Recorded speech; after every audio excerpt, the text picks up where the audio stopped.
Hello everyone, welcome to this week's tutorial. I'm going to show you some cool tips and tricks that I got to know recently actually. See these cool brushes, they're really going to make your life easier in Zbrush. So basically, if you finished a cool body, you spend a lot of work to sculpt, and you want to create clean topology for it without having to use zero measure. Of course, you can use zero measure. You can just use zero measure guides and start drawing all the lines you're going to make, and then go to zero measure and just say keep groups if you're going to make groups, and zero mesh. But this way is not exactly accurate, and it's going to take really long to create. Or you can make this new technique using a morph brush and store morph. I didn't know what this was at the beginning. I made a lot of research about it. So you basically get some base mesh, a really normal base mesh, and get it in the right place where your mesh is already at, and then you use store morph target. This is basically, you create subdivisions for your mesh, the base mesh you got. Let's say 4 levels is good enough. Then you go, while you're at 4 subdivision, you go and make store morph target, so you can get back to if you need to. And then you go to level 1 subdivision and you start projecting. The blur, you can make it low. It's usually done at 10 or something. I make it 2 or sometimes 0 if you want, and project on level by level. So this is my level 1, level 2, and level 3,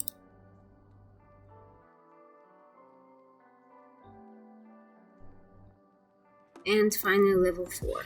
Might have to increase the blur a bit. 9, I think it's good. Hold on. Level 4.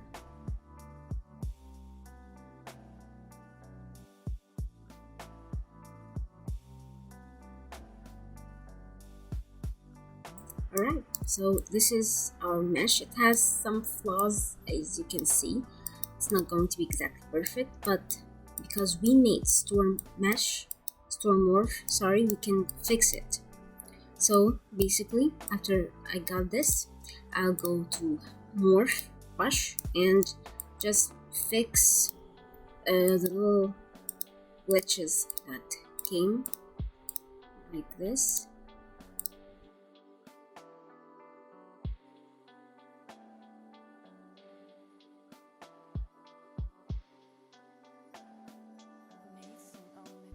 Maybe some around the face. Yeah, you can see that. You can either smooth it if you want, or use the morph brush to fix by going back to your original mesh like that.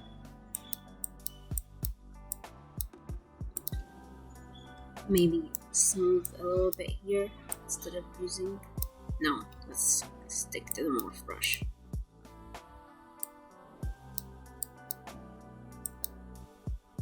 And maybe smoothing afterwards. Yeah, so it's going to take some work, but it's definitely faster than using zero measure, and you get a very good clean topology because this is already base mesh using a very clean topology. Look at that, 4,000 plugins. I mean, I was starting with 3 million, now like 4,000, and you get some really cool topology and subdivisions. So this is like my original, and this is the one I made using topology. And maybe it's not bad. it's really good results, and you got it in not long. So this is for the store morph brush and the store morph settings right here. Next, I'm going to introduce you to the lathe brush. I don't know if you know about it, but it's really cool for like old ornaments or something that you can mirror to the other side. So this is curved lathe brush. Okay, let me just get rid of these right here. Maybe a cube. Yeah, let's get a cube right here.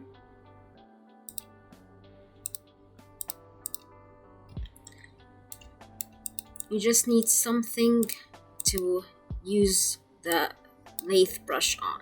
So I just got a small cube, something to get me started, that's all. And then this is the curved lathe right here. Let's say I want to get this beautiful chalice done. Hold on, where did I put it? This chalice right here. It's a very, very beautiful one, and it's actually real. Look at these old carvings and all these amazing things. Now I want this shape done in ZBrush like in a minute. I don't want to spend like get a sphere and then use the Z modeler, and you can do it that way, but it's gonna take forever. So I'm gonna use this lovely ZBrush right here. Now it's like mirror, so we're gonna draw the half of the shape like this. Look at that, and right on the picture.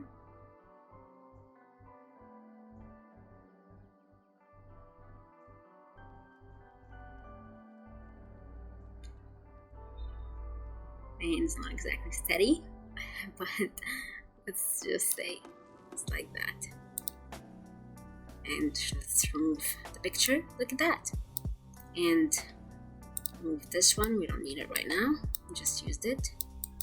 And you got a beautiful chalice right here with a not bad topology. Later we can use, let me just remove this annoying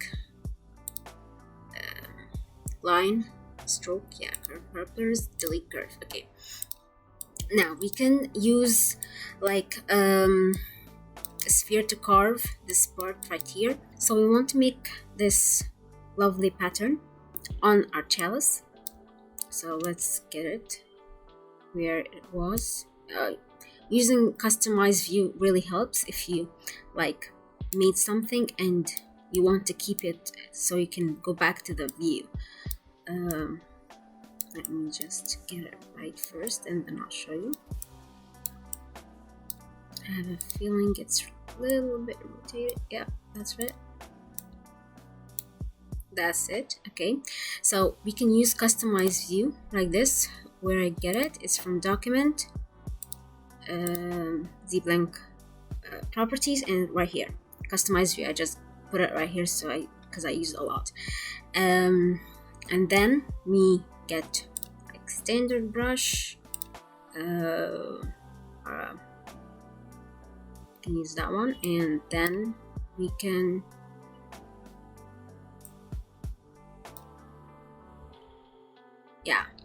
I forgot something really important is let's make some eye subdivision for it. Alright, we haven't decided to delete this, delete it first, then create eye subdivision for it. Alright, 3 million is good enough, I guess. Maybe we can smooth this part. Alright, let's just keep it for this. Alright, and then look at that.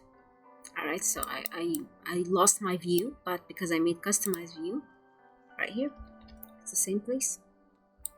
We can later, let me show you this, how we can carve it, like go with a sphere, and let's say I want it right here.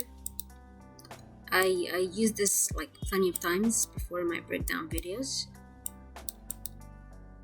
Maybe like this is good enough, yeah. Then you go this little subdivision, subtract live boolean, and this is how you do it. You can deepen it if you want. Look at that, because it's a sphere I'm using, so maybe even get it bigger a bit, something like this, and just like go to boolean and make boolean mesh, and you'll find it right here. New mesh, and my new mesh is created. Look at that. So this is like basic how you can create a chalice and carve, make the deeper surface in it. Also, one of the amazing cool brushes that I got to use and like made a huge difference. Like really, we can use my original here to create it. Let's say I want to create like a small armor or something for her right in this area. What you usually do is you go make a mask. Let's say I want to create something like this mask right here, something like this, maybe even like create a strap for it. Hold on, let me make it prettier shape so I can show you what I mean.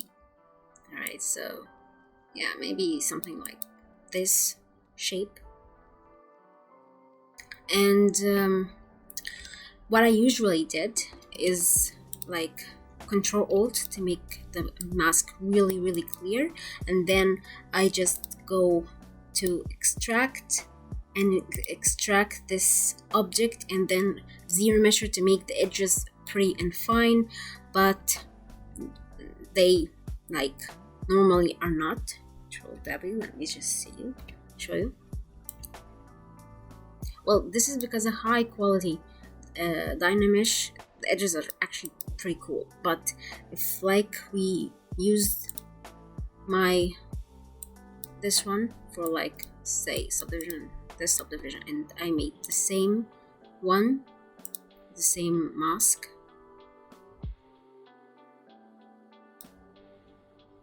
it's gonna get all blurry. Look at that,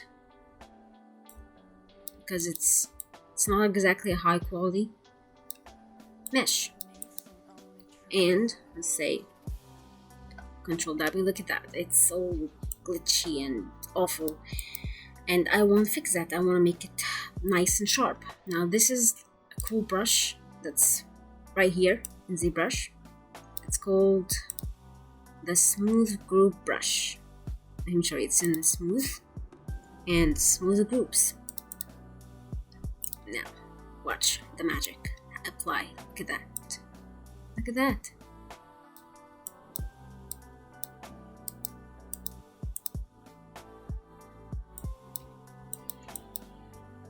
It's all that weird edges, awful edges, just blend together. Of course, be careful because it's a smooth brush, so it can actually smooth your surface, so use it really carefully. But I got a beautiful surface that wasn't like that. And there you have it, a smooth group brush, an amazing, life-changing brush, I can say that. That's it. Oh, thank you for watching this tutorial. I'll show you the morph target brush, how to store morph and use the morph brush to create clean topology. You can use the curve lathe brush to create amazing objects like this. And hold on, this is the one we carved boolean with, how to use make boolean mesh. And last but not least, how to use smooth groups to create very, very clean edges. There you go, that one. Thanks for watching. See you in a next tutorial. Bye.